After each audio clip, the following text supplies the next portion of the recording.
कल हमने types of relations की बात की थी। उसमें पहला रिलेशन हमने क्या पढ़ा था? Empty relation. और सेकंड रिलेशन की हमने बात की थी तो वो थी यूनिवर्सल रिलेशन। अब हम बात करेंगे third relation, identity relation. Identity relation.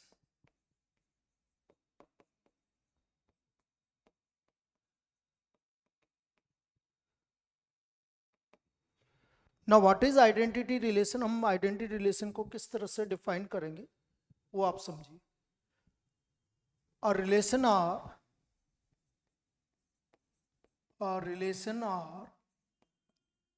on set A is said to be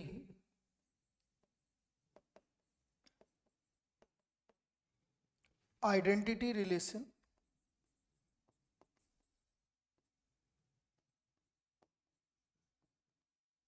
if every element is related to itself only. A relation R on set A is said to be identity relation if every element is related to itself only. यदि केवल हर एक element केवल खुद से related है तो हम उसको आइडेंटिटी रिलेशन बोलेंगे। फॉर एग्जाम्पल,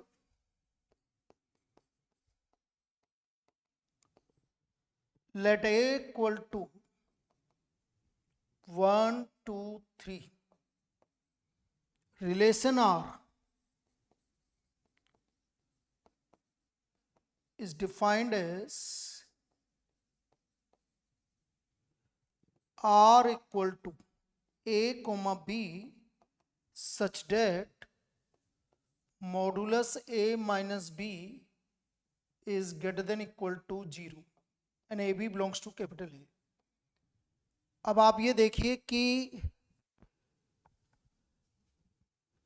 हम इसको थोड़ा सा चेंज करते हैं। हम सिर्फ यहां लिखते हैं A minus B is equal to 0.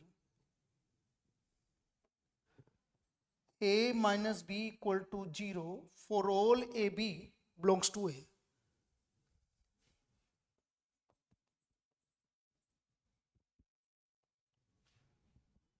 अब ये हमारा रिलेशन डिफाइन किया हमने किसमें? R equal to A comma B such that A minus B equal to 0। अब यदि मैं इसको रिलेशन को हम कंस्ट्रक्ट करें तो रिलेशन कैसे कंस्ट्रक्ट होगा? उसने बोला A minus B equal to 0, तो A माइनस बी 0 कब आएगा? यदि मैं इसका रिलेशन बनाऊंगा तो ये आएगा बेटा 1, 1, 2, 2 और 3, 3। केवल आपके ये तीन एलिमेंट आएंगे 1, 1, 2, 2, 3, 3। इसका मतलब यहां पर क्या हो रहा है? हर एक एलिमेंट केवल खुद से रिलेटेड है। That's why this relation is called identity relation. इसलिए हम इसको आइडेंटिटी रिलेशन बोलेंगे। तो ये हमारा रिलेशन क्या कहलाता है? Identity relation. अब इसके बाद मैं नेक्स्ट रिलेशन पे आ रहा हूं, वो है रिफ्लेक्सिव रिलेशन। Reflexive relation. अब बेटा जी ये अगले वाले जितने भी रिलेशन है ना आपके रिफ्लेक्सिव रिलेशन से, यहां से आपकी प्रॉब्लम बोर्ड एग्जाम में पूछी जाएगी। हम बात कर रहे हैं रिफ्लेक्सिव रिलेशन की। अब रिफ्लेक्सिव रिलेशन क्या होता है वो समझिए। और relation are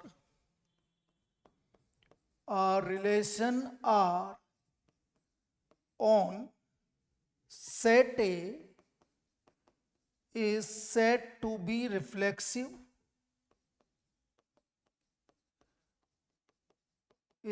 to be reflexive if every element is related to itself। अब देखो पिछले वाले और इस वाले में अंतर क्या है ये समझिए। उसमें जब पिछला वाला हमने आइडेंटिटी रिलेशन की बात की थी तो उसमें जो रिलेशन आ रहा था उसमें क्या हो रहा था? उसमें ओनली वर्ड आ रहा था। यहां पर ओनली नहीं है, ये बोल रहा है कि इज रिलेटेड टू इटसेल्फ, मतलब खुद का खुद के साथ रिलेशन है और किसी के साथ रिलेशन है उसका तो उसको कोई प्रॉब्लम नहीं है, बस खुद का खुद के साथ होना चाहिए, ये बोलना चाह रहा है वो। तब जाके हम उसको रिफ्लेक्सिव रिलेशन बोलेंगे। जैसे एग्जांपल, a इक्वल टू 1 2 3 4। अब हमने रिलेशन आर डिफाइन किया है, a comma B such that a divides b, A B belongs to capital A किसको डिवाइड कर रहा है, बी को डिवाइड कर रहा है। अब देखते हैं भाई हम इसका रिलेशन क्या निकलता है। तो रिलेशन आर हमारा निकल के आएगा, देखो उधर 1 डिवाइड्स 1, तो ये वाला एलिमेंट हमारे पास आएगा। फिर 1 डिवाइड्स 2, बिल्कुल 1 2 को डिवाइड कर रहा है। Then 1 divides 3, 1 divides 4। Now 2 divides 1, ये नहीं आएगा बेटा, क्योंकि 2 1 को डिवाइड पूरा डिवाइड नहीं कर रहा है। अगला जो एलिमेंट आएगा वो 2,2 आएगा, 2 डिवाइड्स 2। फिर अगला आएगा 2 डिवाइड्स 4। फिर अगला वाला जो एलिमेंट आएगा वो आएगा हमारा 3 डिवाइड्स 3, और नेक्स्ट आएगा 4 डिवाइड्स 4। अब हमें इसको रिफ्लेक्सिव चेक करना है कि रिफ्लेक्सिव है कि नहीं है। तो आप एक चीज नोटिस करिए, रिफ्लेक्सिव के लिए मुझे क्या चाहिए सिर्फ, मुझे ये चाहिए कि 1 1 आना चाहिए, आ रहा है। 2 2 आना चाहिए, बिल्कुल आ रहा है। 3 3 आना चाहिए, आ रहा है। 4 4 हमारा एग्जिस्ट कर रहा है। तो हमारे पास 1 1 भी है, 2 2 भी है, 3 3 भी है, 4 4 भी है। ये चारों एलिमेंट हमारे पास आ रहे हैं। इसका मतलब ये कौन सा रिलेशन हुआ, reflexive relation. But it is not identity relation, ये आइडेंटिटी रिलेशन नहीं है। क्यों नहीं है आइडेंटिटी रिलेशन, क्योंकि आइडेंटिटी रिलेशन की डेफिनेशन ये बोलती है कि आपका केवल खुद का खुद के साथ रिलेशन होना चाहिए, जबकि रिफ्लेक्सिव में ऐसी कोई बाउंडेशन नहीं है। रिफ्लेक्सिव में खुद का खुद के साथ होना चाहिए, उसके अलावा कुछ भी आ जाए। तो this is a identity relation, reflexive relation, ये आपका रिफ्लेक्सिव रिलेशन। तो हमारा ये रिलेशन क्या है, रिफ्लेक्सिव रिलेशन। अब एक और एग्जांपल लेते हैं।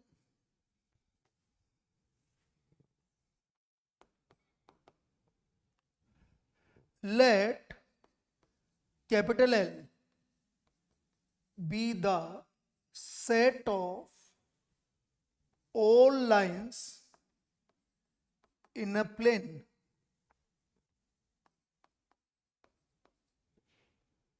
and relation R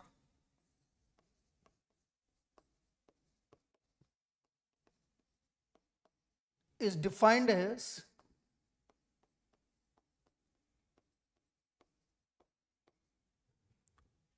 R equal to L1 comma L2 such that L1 is parallel to L2.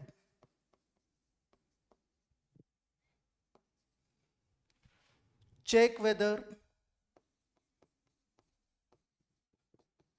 relation R is reflexive.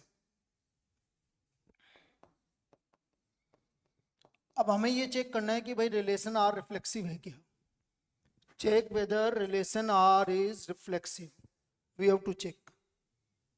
अब देखो क्या होता है कि जब हम रिलेशन आर की बात करते हैं, सपोज हमें रिफ्लेक्सिव चेक करना है, तो हम केवल एक एलिमेंट लेते हैं। इस पूरे सेट एल में से एक एलिमेंट हम चूज कर लेंगे कि वो एलिमेंट क्या है। तो मैं मान लेता हूं कि let L1 belongs to capital L। मैंने एक एलिमेंट क्या ले लिया बेटा, L1 ले लिया। अब हम ये प्रूव करेंगे कि L1 का L1 के साथ रिलेशन है। क्या हम प्रूव करेंगे, L1 का L1 के साथ रिलेशन है। तो देखो L1 coma L1 belongs to R। भाई ये R को बिलोंग क्यों कर रहा है, क्यों कर रहा है, देखो L1 is parallel to L1। एक लाइन खुद के हमेशा पैरेलल होती है, every line is parallel to itself. क्या होता है, हर एक लाइन खुद के पैरेलल होती है। तो L1 is parallel to L1, सही है गलत है, बिल्कुल सही है। तो L1 is parallel to L1, तो हम बोलेंगे सो R is reflexive on set L। तो हम क्या बोलेंगे, R is reflexive on set L। तो आपका रिलेशन R जो रिफ्लेक्सिव है सेट L पर। तो इस तरह का हमें इसको प्रूव करना पड़ेगा जब भी रिफ्लेक्सिव के बारे में पूछा जाएगा। तो ये हमारा रिफ्लेक्सिव रिलेशन के बारे में। अब अगला हम रिलेशन की तरफ बढ़ते हैं। नेक्स्ट टाइप ऑफ रिलेशन है हमारा symmetric relation. Symmetric relation,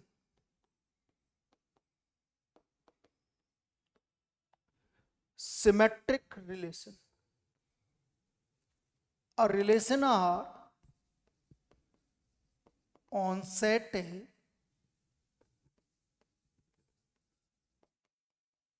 is said to be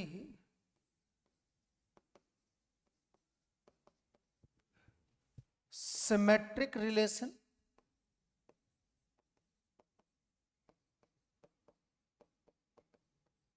if A comma B belongs to R, then B comma A belongs to R। यदि A का B के साथ रिलेशन है तो B का भी A के साथ रिलेशन होना चाहिए। मतलब यदि A related to B then B also related to A, तो उसको हम सिमेट्रिक रिलेशन बोलेंगे। Example, let capital L be the set of all lines in a plane,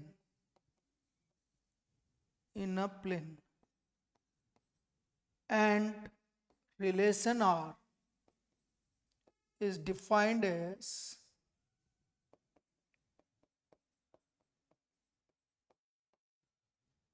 R equal to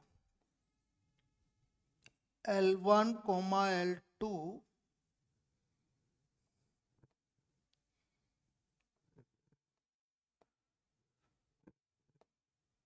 L1 comma L2 such that L1 is perpendicular to L2. L1 is perpendicular to L2. Check whether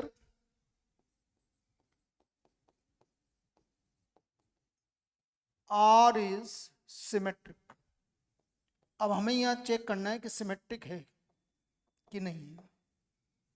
check whether R is symmetric, we have to check कि ये हमारा symmetric relation है कि नहीं। तो देखो किस तरह से चेक होगा। अब हमें जब यदि आपको सिमेट्रिक रिलेशन प्रूव करना है तो हमेशा दो एलिमेंट लेने हैं हमें। तो हम लिखेंगे लेट, ये हमने दो एलिमेंट ले लिए किसमें से, सेट एल में से। All lines in a plane में से दो एलिमेंट ले लिए। अब हमें क्या गिवन है, हमें गिवन है L1 L2 के परपेंडिकुलर है। ये हमें गिवन है L1 is perpendicular to L2। अब बेटा जी आप एक बात बताइए, यदि L1 L2 के परपेंडिकुलर है तो क्या L2 भी L1 के परपेंडिकुलर होगा? बिल्कुल होगा। तो हम इसको ऐसा लिख सकते हैं L2 is perpendicular to L1। मतलब यदि L1 L2 के परपेंडिकुलर है, कोई भी एक लाइन दूसरी लाइन के परपेंडिकुलर है, तो सेकंड लाइन भी फर्स्ट लाइन के क्या होगी, परपेंडिकुलर होगी। तो L1 is perpendicular to L2, तो L2 is perpendicular to L1। तो इसका मतलब क्या निकला कि L2 और L1, L2 coma L1 belongs to R। हमारा इसका मतलब क्या निकला कि L2 और L1 बिलोंग्स टू R। तो क्या हमने सिमेट्रिक रिलेशन की जो कंडीशन थी वो सेटिस्फाई कर दी कि यदि L1 L2 को सेटिस्फाई कर रहा है, रिलेटेड है, तो हमने क्या प्रूव कर दिया, L2 भी L1 के से रिलेटेड है। सो R is symmetric on set L। R is symmetric on set L।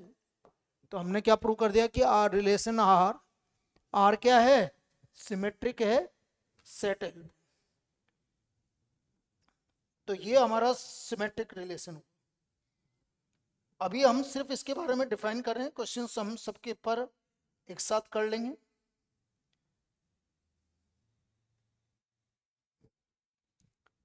अब यहां पर अपन एक काम और करते हैं। कभी कभी क्या होता है एमसीक्यू में कि कितने रिफ्लेक्सिव रिलेशन बनेंगे, कितने सिमेट्रिक रिलेशन बनेंगे, ऐसा भी पूछ लिया जाता है। तो मैं इनके बारे में आपको बता देता हूं कि कितने रिफ्लेक्सिव बनेंगे और कितने सिमेट्रिक बनेंगे। तो यहां पर लिखिए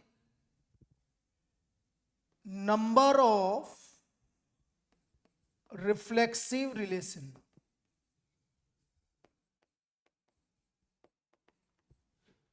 दिस इज इक्वल टू 2 की power n² - n।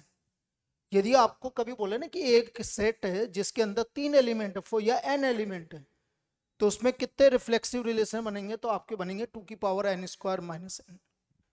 And number of symmetric relation, तो ये आपका एमसीक्यू में कभी कभी पूछ लिया जाता है।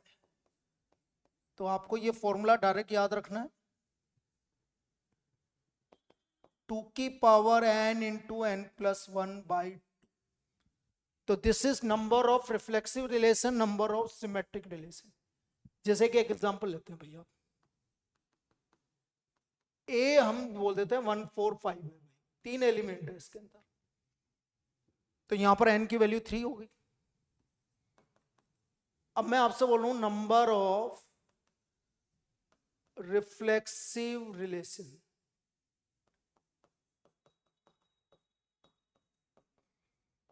तो कितने नंबर ऑफ रिफ्लेक्सिव रिलेशन होंगे, 2 की पावर 3² - 3।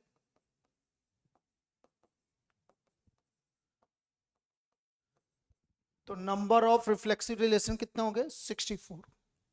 इतने हमारे रिफ्लेक्सिव रिलेशन होंगे। और यदि हम बात करें कि number of symmetric relation,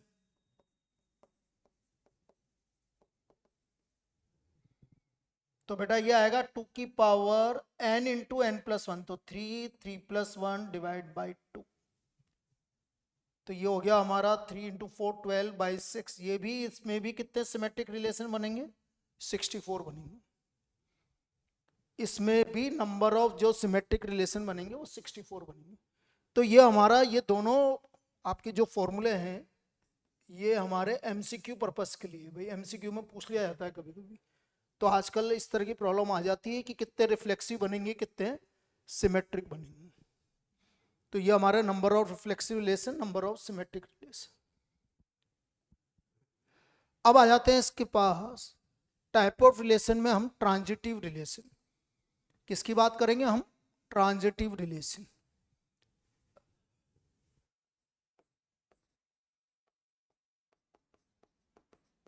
transitive relation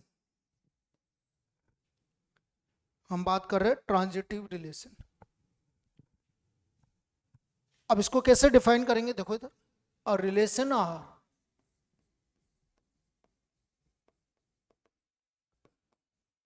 on set A is said to be transitive if A, B belongs to R, B, C belongs to R, implies A, C belongs to R। अब क्या बोल रहा है बेटा ये, यदि A का B के साथ रिलेशन है और B का भी C के साथ रिलेशन है, तो A का C के साथ रिलेशन होना पड़ेगा। तो हम उसको क्या बोलेंगे, ट्रांजिटिव रिलेशन बोलेंगे। A का B के साथ है, B का C के साथ है, तो A का C के साथ होना चाहिए। अब देखो इसमें एग्जांपल लेके देखते हैं अपन की एग्जांपल कैसा आएगा।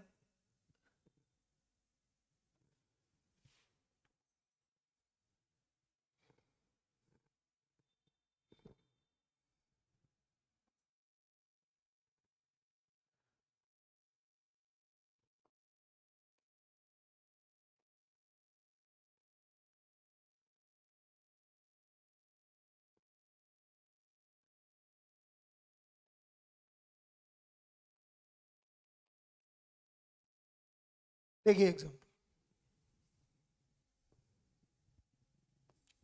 Late a equal to 1 2 3 4, relation R is defined as R equal to x comma y such that x is divisible by y and xy belongs to set. Check whether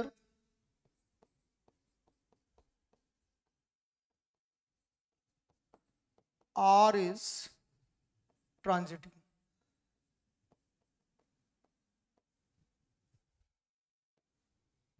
अब देखिए solution इसका, देखिए भाई किस तरह से करेंगे।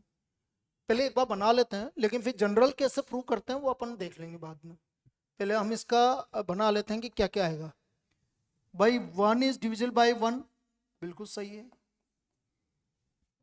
1 इज डिविजिबल बाय 2, नहीं। 1 इज डिविजिबल बाय 3, नहीं है। 1 इज डिविजिबल बाय 4, नहीं है। Then 2 is divisible by 1, 2 is divisible by 2। अगला जो आएगा वो आएगा 3 is divisible by 1, 3 is divisible by 3। फिर अगला आएगा 4 is divisible by 1, 4 is divisible by 2, 4 is divisible by 4। ये इसके रिलेशन आर के एलिमेंट्स हैं। अब देखो मैं एक चीज बताता हूं कि पहले अपन इसको तीनों को चेक करके देखते हैं कि क्या ये रिफ्लेक्सिव, सिमेट्रिक और ट्रांजिटिव है। तो यदि मैं रिफ्लेक्सिव की बात करूं तो रिफ्लेक्सिव कैसे चेक होगा ये समझिए आप। सेट ए के अंदर एलिमेंट है 1 2 3 4, तो क्या 1 1 आ रहा है? बिल्कुल आ रहा है। 2 2 आ रहा है? यस आ रहा है। 3 3 आ रहा है? आ रहा है। और 4 4 आ रहा है। तो बेटा ये हमारा रिफ्लेक्सिव तो है, ये हमारा रिलेशन रिफ्लेक्सिव तो है। रिफ्लेक्सिव करेक्ट हो गया भाई। अब सिमेट्रिक की बात करता हूं भाई, सिमेट्रिक है कि नहीं। 2 1 आ रहा है तो बेटा 1 2 भी आना चाहिए। क्या 1 2 आ रहा है? नहीं आ रहा। तो यदि हम बात करें सिमेट्रिक की, 1 2 belongs to R, but 2 1 does not belongs to R. So therefore relation R is not symmetric. तो हमारा रिलेशन R सिमेट्रिक नहीं है। Relation R is not symmetric.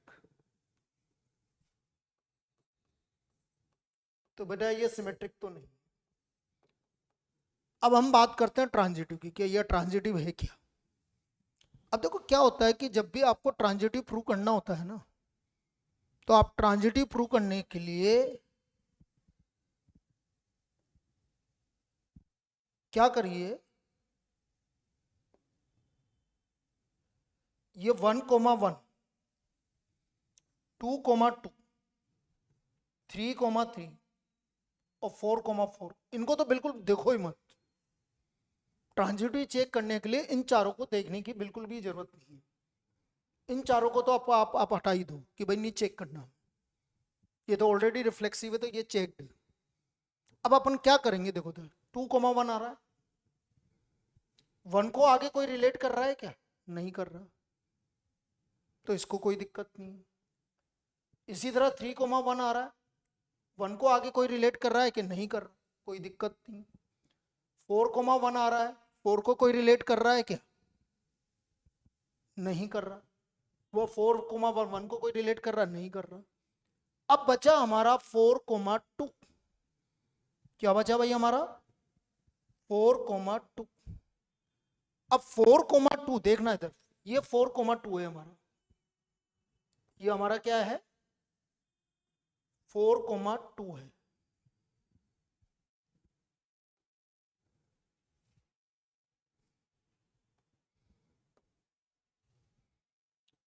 ये 4,2 है भाई, इसको हमें चेक करना। तो 4,2 आ गए, 2 से को कौन रिलेट कर रहा है, ये कर रहा है, देखो ये रहा 4,2 belongs to R, 2,1 belongs to R. तो आना क्या चाहिए, 4,1 बिलोंग्स टू आर, बिल्कुल आ रहा है, ये रहा, बिल्कुल आ रहा है। आगे 2 को और कोई रिलेट कर ही नहीं रहा, तो इसका मतलब ये आपका कौन सा रिलेशन है। सो रिलेशन आर इज, हम यहां लिख देंगे relation R is transitive, relation R is transitive. तो ये हमारा रिलेशन आर कौन सा हो गया, ट्रांजिटिव हो गया। इस तरह से हम ट्रांजिटिव रिलेशन को चेक करेंगे। अभी और बहुत सारी प्रॉब्लम लेंगे जिसमें हम ये चेक करना बता देंगे आपको कि ट्रांजिटिव कैसे चेक किया जाता है, how to check the transitive relation. इस तरह से हम इसको ट्रांजिटिव रिलेशन को चेक कर लेंगे। ठीक, चलिए अब हम कुछ प्रॉब्लम्स लेते हैं इसके अंदर। अच्छा पहले एक काम करते हैं, इक्विवेलेंस रिलेशन के बारे में बता देता हूं, फिर उसके बाद हम स्टार्ट करते हैं, फिर हम इस पे प्रॉब्लम से स्टार्ट करते हैं। Equivalence relation. अब इक्विवेलेंस रिलेशन क्या है, इक्विवेलेंस रिलेशन है कि a relation R is said to be equivalence relation if it is reflexive, symmetric and transitive। यदि कोई भी रिलेशन आपका रिफ्लेक्सिव, सिमेट्रिक और ट्रांजिटिव है तो फिर हम उसको इक्विवेलेंस रिलेशन बोलेंगे। तो हम बोलेंगे relation are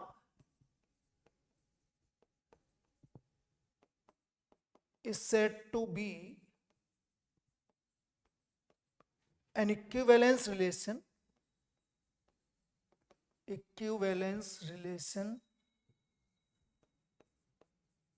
if it is reflexive, symmetric and transitive।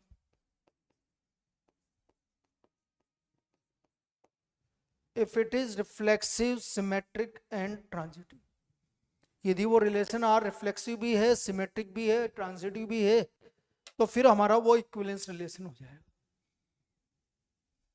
Then it is called equivalence relation. अब जैसे एक एग्जांपल लेते हैं हम,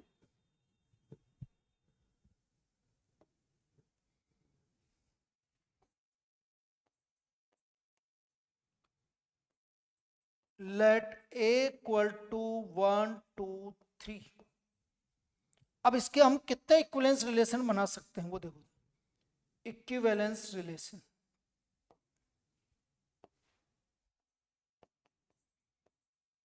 इक्विवेलेंस रिलेशन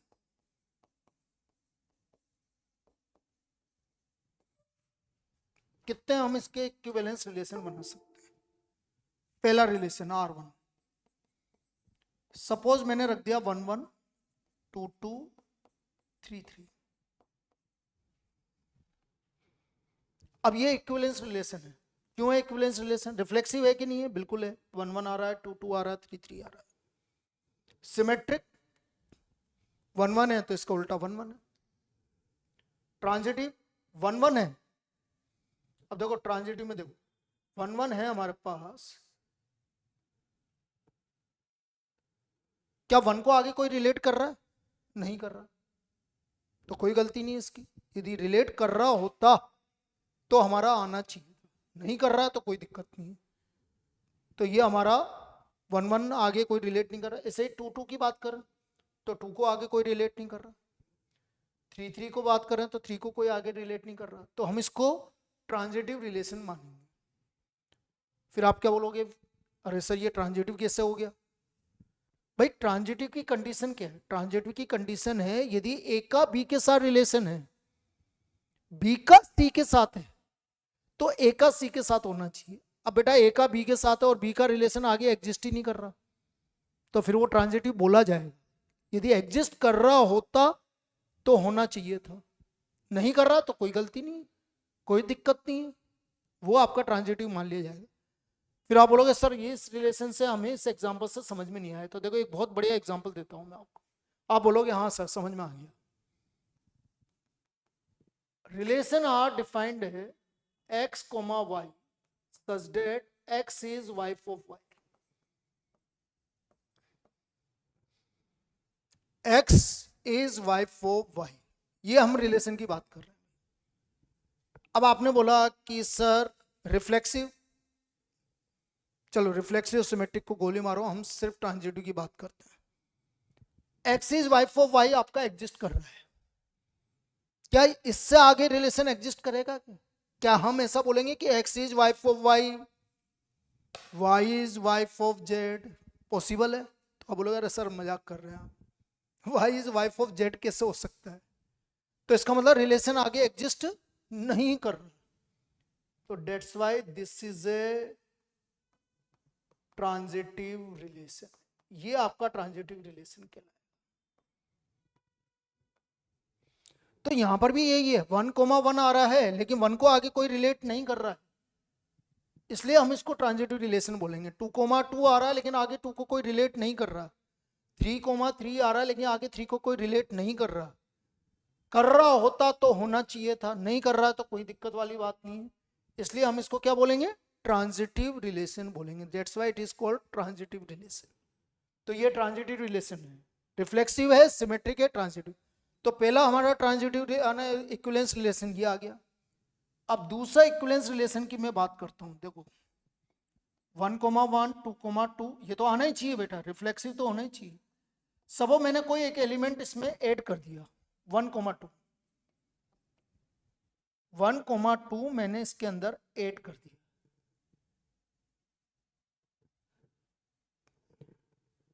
तो 1,2 है तो सिमेट्रिकली 2,1 होना चाहिए। अब मैं आपसे पूछूं क्या रिफ्लेक्सिव है, तो आप बोलोगे यस सर रिफ्लेक्सिव तो है। सिमेट्रिक, अब देखो सिमेट्रिक और ट्रांजिटिव चेक करने के लिए मैंने तुम्हें एक तरीका बता रहा हूं, वो समझ लो। कभी भी आपको सिमेट्रिक और ट्रांजिटिव चेक करना है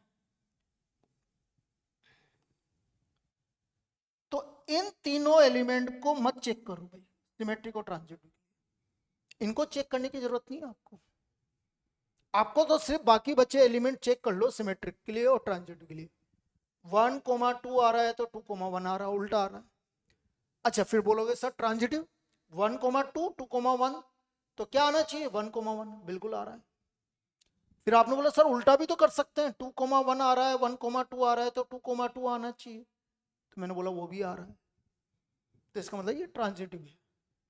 अब हम तीसरा एक और इक्विवेलेंस रिलेशन बना लेते हैं, एक और इक्विवेलेंस रिलेशन बना लेते हैं। देखिए आप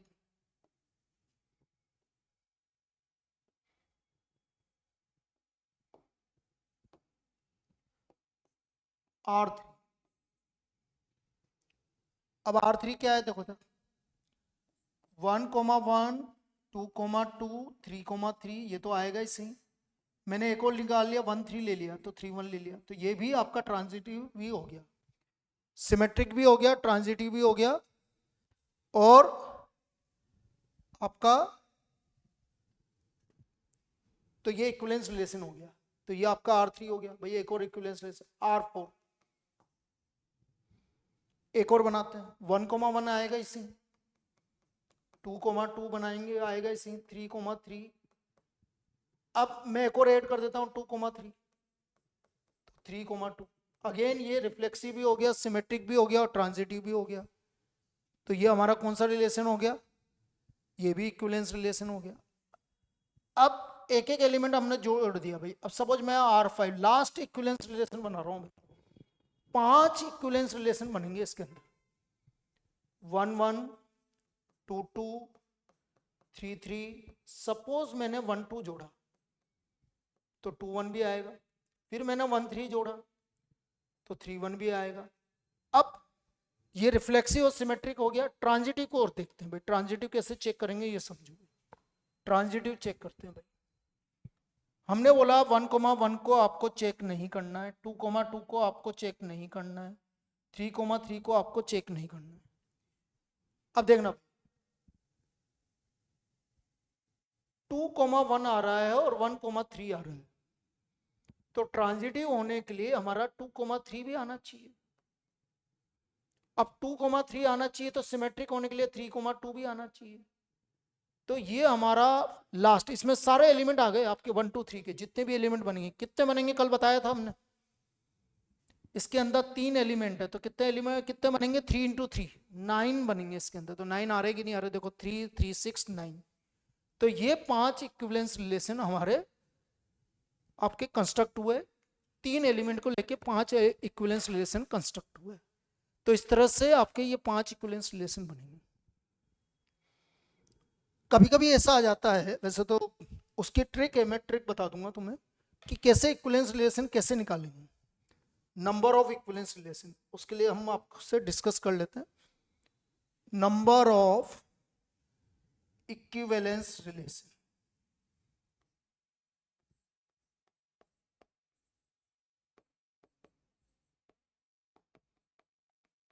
नंबर ऑफ इक्विवेलेंस रिलेशन,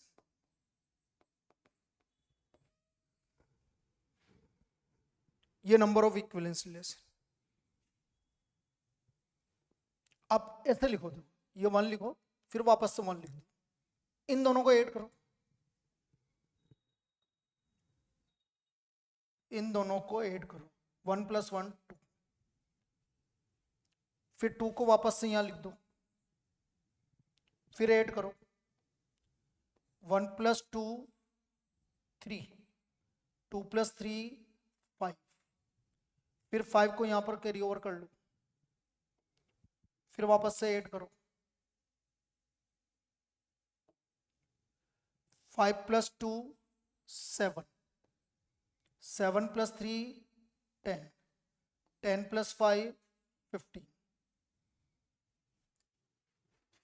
क्या करा मैंने, दोबारा बता रहा हूं, 1 को मैंने वापस से यहां पर लिख दिया, 1 + 1 2, फिर 2 यहां लिख दिया, 1 + 2 3, 2 + 3 5। अब ये क्या है कि यदि n = 1 है, n = 1 है तो नंबर ऑफ इक्विवेलेंस रिलेशन आपका 1 है। n = 2 है तो नंबर ऑफ इक्विवेलेंस रिलेशन 2 है। n = 3 है तो नंबर ऑफ इक्विवेलेंस रिलेशन 5 है। और n = 4 है तो नंबर ऑफ इक्विवेलेंस रिलेशन 15 है। ये आपके नंबर ऑफ इक्विवेलेंस रिलेशन निकालने का तरीका। इस तरह से हम इस ट्रिक से कितने इक्विवेलेंस रिलेशन बनेंगे वो हम फाइंड आउट कर सकते। तो this is the number of equivalence relation. तो बेटा आज के टॉपिक में हमने सिर्फ ये बात की है कि भाई आपके जो टाइप्स ऑफ रिलेशन है, ये टाइप ऑफ रिलेशन आपके कंप्लीट हो गए, ये टाइप ऑफ रिलेशंस। अब नेक्स्ट लेक्चर में हम ये बात करेंगे कि इस पे किस तरह की प्रॉब्लम्स बनती, ठीक है। इक्विवेलेंस रिलेशन आप किस तरह से प्रूव करोगे, रिफ्लेक्सिव है, सिमेट्रिक है या ट्रांजिटिव है, वो चेक करोगे। इस तरह से हम आपको इसको चेक करना बताएंगे। तो नेक्स्ट लेक्चर में हम इसकी बात करेंगे।